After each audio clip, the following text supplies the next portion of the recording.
नमस्कार दोस्तों, आप सभी का बहुत बहुत स्वागत है हमारे ज्योतिष कार्यक्रम में। दोस्तों, ब्रह्मा का लिखा कोई नहीं मिटा सकता। आज शाम 6:30 बजे के बाद आप जो चाहोगे वह सब कुछ मिलेगा। बस शर्त यह है कि इस ज्योतिष कार्यक्रम को शुरू से लेकर के अंत तक देखना, क्योंकि इनमें बताई गई महत्वपूर्ण बातों को ध्यान पूर्वक सुनने से आपके जीवन में अनेकों प्रकार की बाधाएं अपने आप हटने लगेंगे और भगवान ब्रह्मदेव की कृपा आपके ऊपर बरसने लगेंगे। आज शाम 6:30 बजे के बाद माता लक्ष्मी भी आपके ऊपर बहुत प्रसन्न है। स्वयं पंचमुखी हनुमान जी आपके लिए दुश्मन की एक एक चाल को पर्दाफाश करने वाले हैं। आज के इस ज्योतिष कार्यक्रम को किसी सामान्य राशिफल की तरह सुनकर आगे मत बढ़ जाइएगा। आज का जो संकेत आपके सामने रखे जा रहे हैं वे आपके जीवन में आने वाले परिवर्तन, सावधानी और आत्म जागरण से जुड़े हुए हैं। ब्रह्मांड की ओर से मानो आपके द्वार पर एक महत्वपूर्ण संदेश दस्तक दे रहा है। आने वाला समय आपके सामने ऐसा अवसर ला सकता है जो वर्षों की मेहनत, संघर्ष और प्रतीक्षा को नई दिशा दे। लेकिन उस अवसर को पहचानना, उसे संभालना और सही समय पर सही निर्णय लेना आपके अपने विवेक पर निर्भर करेगा। बहुत समय से कुछ लोग आपकी प्रगति पर नजर रखे हुए हैं। वे सामने सामान्य दिखाई देते हैं, लेकिन भीतर ही भीतर आपकी सफलता से प्रसन्न नहीं होते। संभव है कि वे आपकी योजनाओं, आपकी आर्थिक स्थिति, आपके संबंधों या आपकी कमजोरियों की जानकारी लेते रहे हो। आने वाले समय में ऐसे लोग कोई अंतिम चाल चलने का प्रयास कर सकते हैं। वे चाहते हैं कि आप भावुक होकर, क्रोधित होकर या जल्दबाजी में ऐसा निर्णय ले जिससे आपकी वर्षों की मेहनत पर पानी फिर जाए। इसीलिए यह समय भयभीत होने का नहीं बल्कि जागरूक होने का है। जो लोग हर कठिनाई के बाद केवल भाग्य को दोष देते रहे हैं और अपने कर्म, निर्माण तथा आदतों को बदलने का प्रयास नहीं करते, उन्हें आगे भी निराशा मिल सकती है। लेकिन जो व्यक्ति समय के संकेत को समझकर स्वयं को बदलता है, वह अपनी गलतियों से सीखता है और श्रद्धा के साथ कर्म करता है। उसके लिए कठिन समय भी वरदान का मार्ग बन सकता है। गीता में भगवान श्री कृष्ण ने अर्जुन को यही शिक्षा दी थी कि केवल परिणाम की चिंता में बैठ जाना उचित नहीं, बल्कि धर्म और विवेक के अनुसार कर्म करना आवश्यक है। मैं इस बात को पूर्ण विश्वास के साथ कह रहा हूँ कि आपके सामने आने वाला समय आपकी परीक्षा भी है और अवसर भी है। इसे खेल या केवल मनोरंजन समझकर अनदेखा मत कीजिए। अपने मन को शांत रखिए, अपनी बुद्धि को जागृत रखिए और अपने प्रत्येक निर्णय को सोच समझ कर लीजिए। जब मनुष्य श्रद्धा के साथ विवेक जोड़ता है, तभी आशीर्वाद का वास्तविक फल मिलता है। ज्योतिष दृष्टि से गुरु का कर्क राशि से संबंध परिवार, मन, घर, मातृ सुख, सुरक्षा और भावनात्मक स्थिरता से माना जाता है। गुरु जब मजबूत स्थिति में होते हैं तो मनुष्य को सही दिशा, ज्ञान, धैर्य और संरक्षण की प्रेरणा मिलती है। इसका प्रभाव केवल बाहरी सफलताओं तक सीमित नहीं रहता, बल्कि व्यक्ति के भीतर भी स्थिरता जागती है। घर में लंबे समय से बनी अशांति कम हो जाती है। परिवार के सदस्यों के बीच संवाद सुधर सकता है। किसी पुराने मतभेद का हल निकल जाना और मन में वह विश्वास लौट सकता है जो पिछले संघर्षों के कारण कमजोर पड़ गया था। शुक्र और गुरु का शुभ संबंध भौतिक सुख और आध्यात्मिक संतुलन का प्रतीक माना जाता है। शुक्र सौंदर्य, प्रेम, संबंध, सुविधा और आकर्षण से जुड़ा है, जबकि गुरु बुद्धि, विस्तार, भाग्य, धर्म और स्थिरता का प्रतिनिधित्व करते हैं। जब इन दोनों ग्रहों की ऊर्जा अनुकूल होती है तो व्यक्ति को केवल धन का अवसर नहीं मिलता, बल्कि उस धन को सही दिशा में उपयोग करने की समझ भी मिल सकती है। यही कारण है कि आने वाला समय प्रेम, परिवार, सम्मान, आर्थिक सुधार और आध्यात्मिक शांति के लिए विशेष माना जा सकता है। पुराने कष्टों को पीछे छोड़ने का समय आ रहा है। रुके हुए धन, अटके हुए कार्य, टूटे हुए संबंध और लंबे समय से बने मानसिक बंधन धीरे धीरे ढीले पड़ सकते हैं। लेकिन केवल ग्रहों के भरोसे बैठ जाना उचित नहीं होगा। यदि आप अवसर आने पर आलस्य करेंगे, गलत लोगों पर भरोसा करेंगे या बिना सोचे निर्णय लेंगे तो लाभ का मार्ग कमजोर पड़ सकता है। भगवान अवसर देते हैं, लेकिन उसे पकड़ने के लिए मनुष्य को स्वयं कदम उठाना पड़ता है। अब 3 महत्वपूर्ण बातों को बहुत ध्यान से समझिएगा। ये तीनों बातें एक दूसरे से जुड़ी हुई है। पहली बात आपके विरोधियों की वास्तविकता से जुड़ी है, दूसरी धन और आर्थिक सुधार से, और तीसरा उन लंबे समय से अटके हुए कार्यों से जिन्हें आप लगभग असंभव मान चुके थे। यदि इन तीनों संकेतों को सही ढंग से समझ लिया तो उचित कर्म किया तो आने वाला समय आपके जीवन की दिशा बदल सकता है। जैसे जैसे शुभ परिवर्तन का समय निकट आता है, वैसे वैसे विरोधी स्वभाव के लोगों की बेचैनी बढ़ती है। जिन लोगों ने आपकी सफलता को रोकने, आपकी प्रतिष्ठा को कमजोर करने या आपके मन में संदेह भरने का प्रयास किया, उन्हें अनुभव होने लगता है कि उनका प्रभाव अब कम हो रहा है। ऐसे लोग अंतिम बार आपसे संपर्क कर सकते हैं। कोई पुराना संदेश आ सकता है, अचानक फोन आ सकता है, या कोई व्यक्ति बिना कारण आपके जीवन में फिर से दखल देने का प्रयास कर सकता है। इन संकेतों को देखकर घबराइए मत।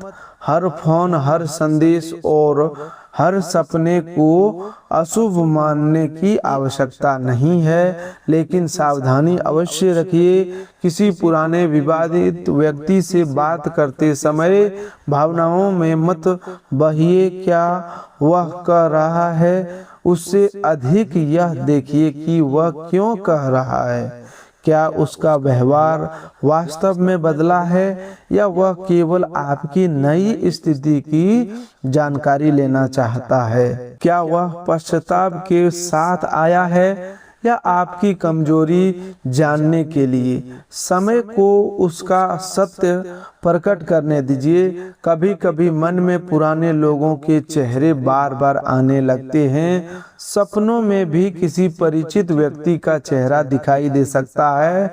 इसका कारण केवल रहस्यमय शक्ति ही हो, यह आवश्यक नहीं। कई बार हमारा मन अधूरे संबंधों, पुराने भय और दबे हुए अनुभवों को सपनों के माध्यम से सामने लाता है। इसीलिए सपनों से डरने के बजाय उनका संदेश समझिए। यदि कोई चेहरा बार बार दिखाई देता है तो स्वयं से पूछिए कि उस व्यक्ति से जुड़ा कौन सा अनुभव अभी भी आपके मन में अधूरा है।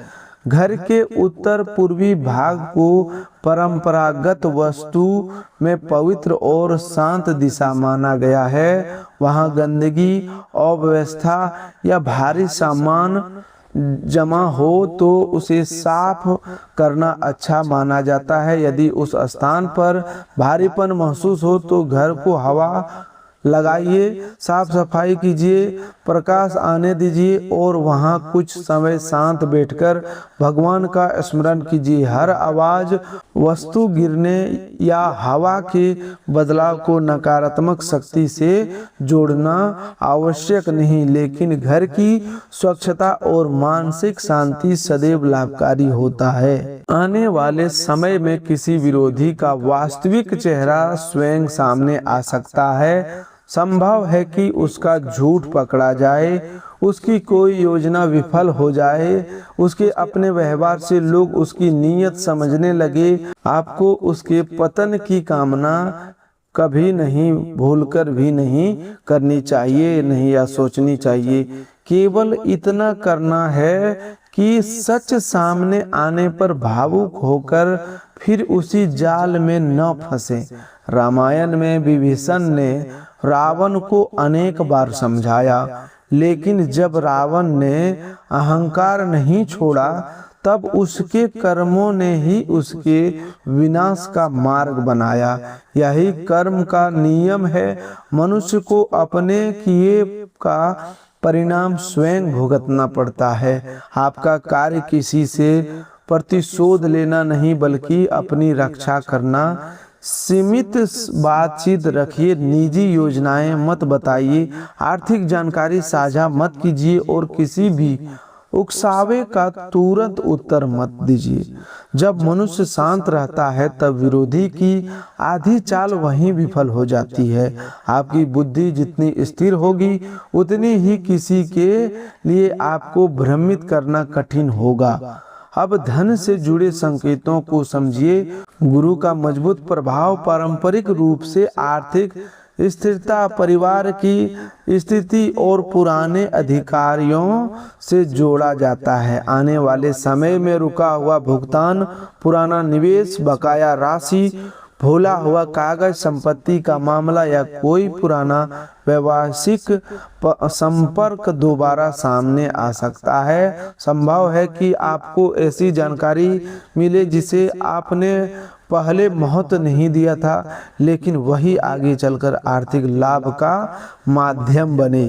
कोई पुराना मित्र, रिश्तेदार या काम से जुड़ा व्यक्ति अचानक संपर्क कर सकता है। वह किसी अधूरे भुगतान, पुराने सौदे या नए अवसर की बात कर सकता है, लेकिन धन की संभावना सुनते ही उत्साह में कोई निर्णय मत लीजिए। पहले पूरी जानकारी ले, दस्तावेज देखें और लेन देन का स्पष्ट प्रमाण रखें।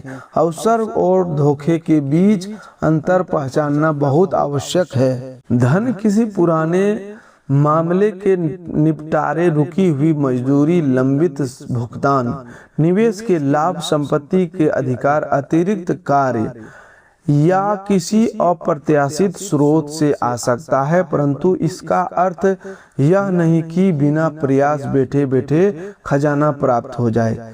ज्योतिष संकेत देता है, लेकिन परिणाम आपके कर्म, तैयारी और निर्णयों पर निर्भर रहेगा। यदि धन प्राप्त हो तो उसका उपयोग समझदारी से कीजिए।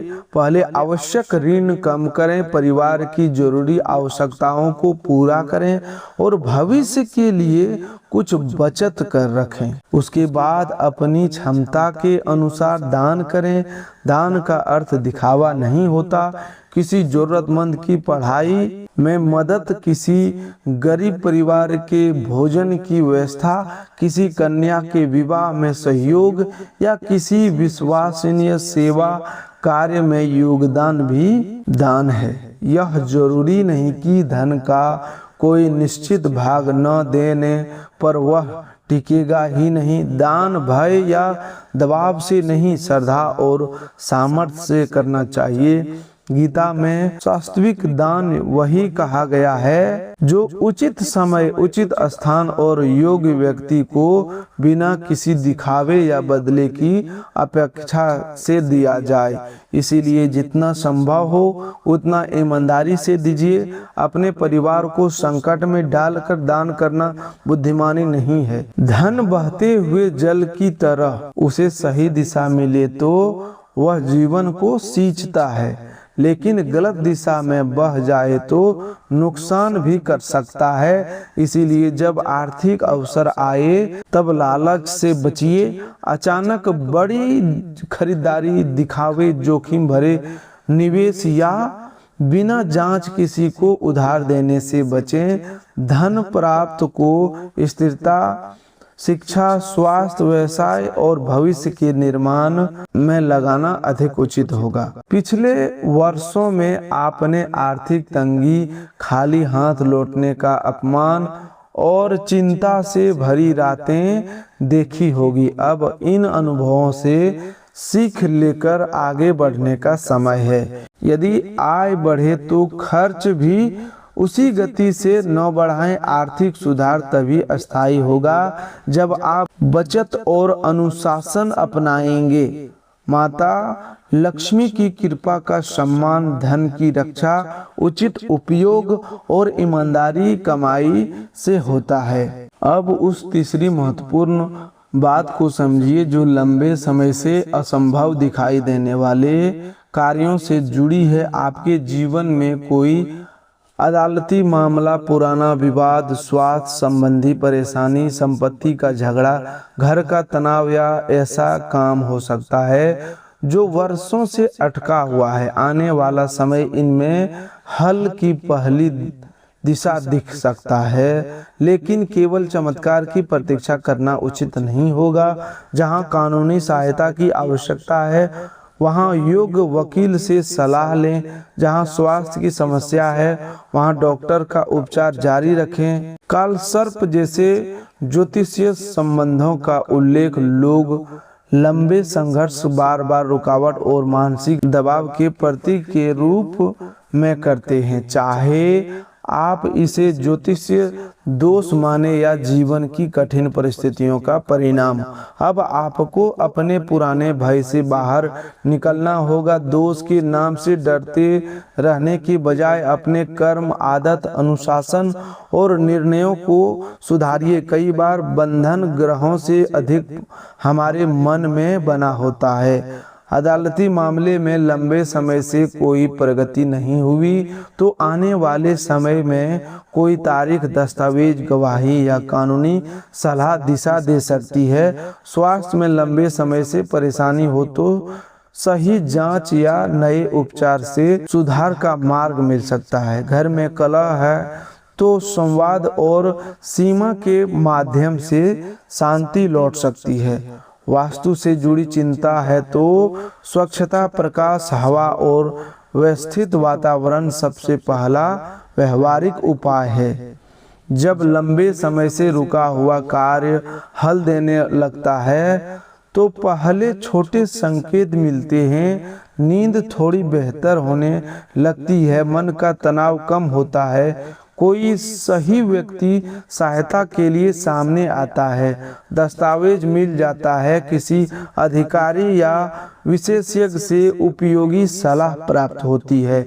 इन छोटे संकेतों को नज़रअंदाज मत कीजिए। ईश्वर कई बार पूरा मार्ग एक साथ नहीं दिखाते, केवल अगला कदम दिखाते हैं। उत्तर पूर्वी दिशा में यदि अव्यवस्था है तो उसे साफ कीजिए, वहां हल्का प्रकाश रखें।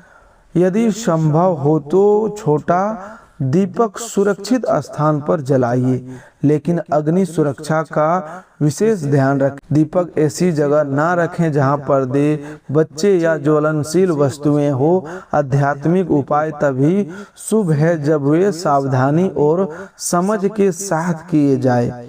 मन की बेचैनी कम करने के लिए हनुमान चालीसा का पाठ किया जा सकता है। हनुमान जी का भक्ति साहस, सेवा, अनुशासन और भय पर विजय का प्रतीक है। जब आप श्रद्धा से उनका स्मरण करते हैं तो मन को शक्ति मिलती है, लेकिन केवल पाठ करके अपने कर्तव्य से पीछे मत हटिए। हनुमान जी ने श्री राम का नाम लेते हुए सक्रिय कर्म किया। उन्होंने समुद्र पार किया, खोज की, संदेश पहुंचाया और संकट का सामना किया। उनकी भक्ति कर्म से जुड़ी हुई थी।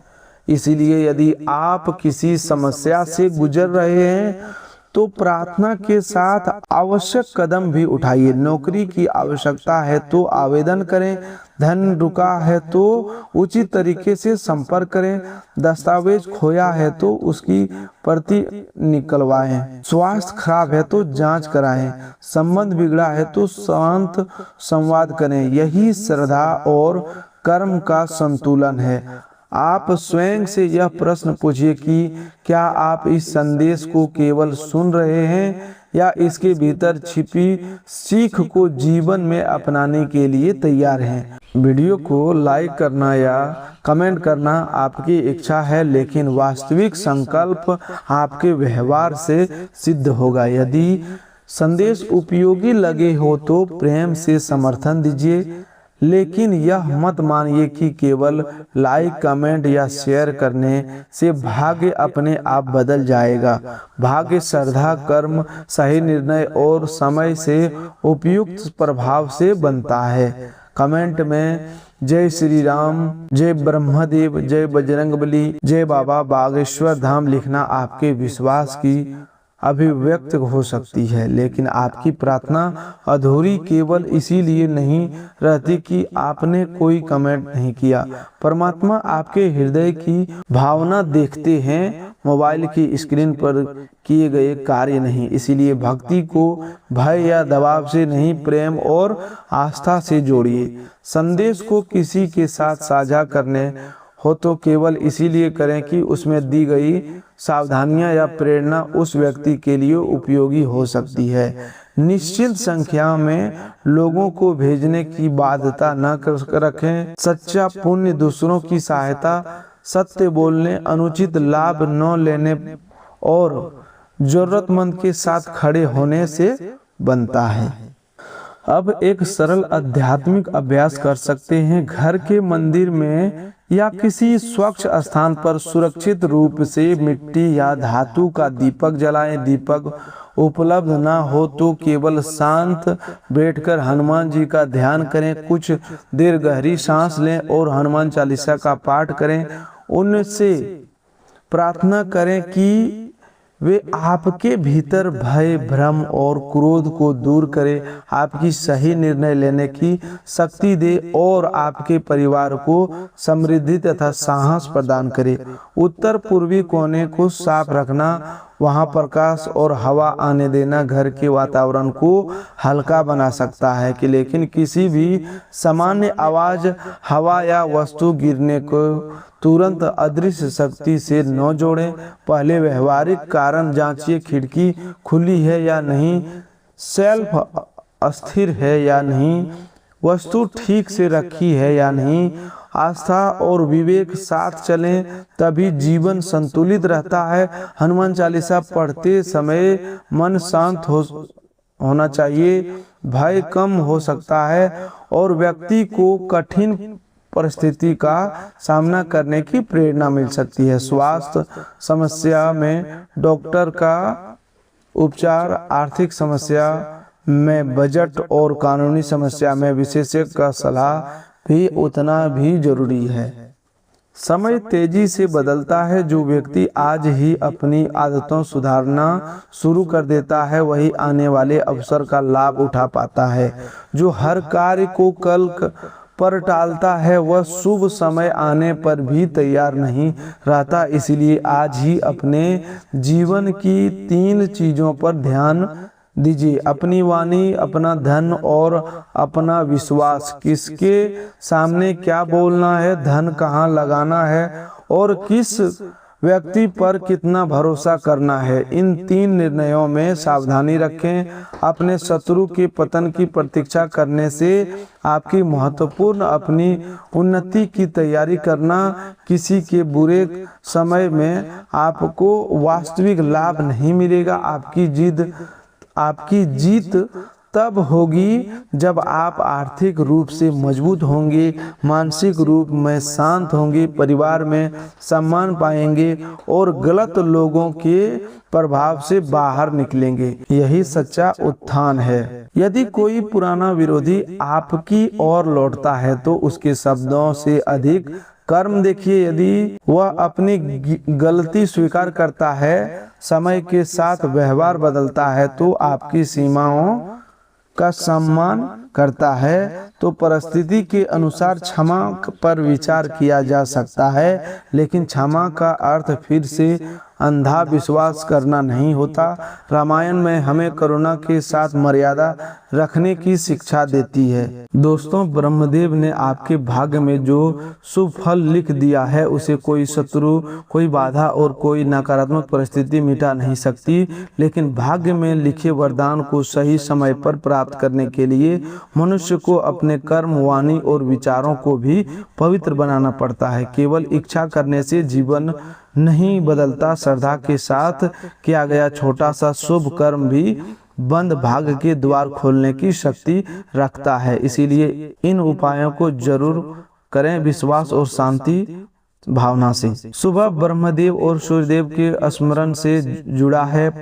प्रातः स्नान के बाद पूर्व दिशा की ओर मुख करके तांबे के पात्र में सूर्योदय को जल अर्पित करें। जल अर्पित करते समय मन ही मन ब्रह्मदेव का ध्यान करें और 11 बार बोलें ओम ब्रह्माय नमः। इसके बाद प्रार्थना करें, हे सृष्टि के रचिता ब्रह्मदेव, मेरे विचारों को शुद्ध कीजिए, मेरी बुद्धि को सही दिशा दीजिए और मेरे भाग्य में लिखे शुभ फल को प्राप्त करने के योग कर्म करने की शक्ति प्रदान कीजिए।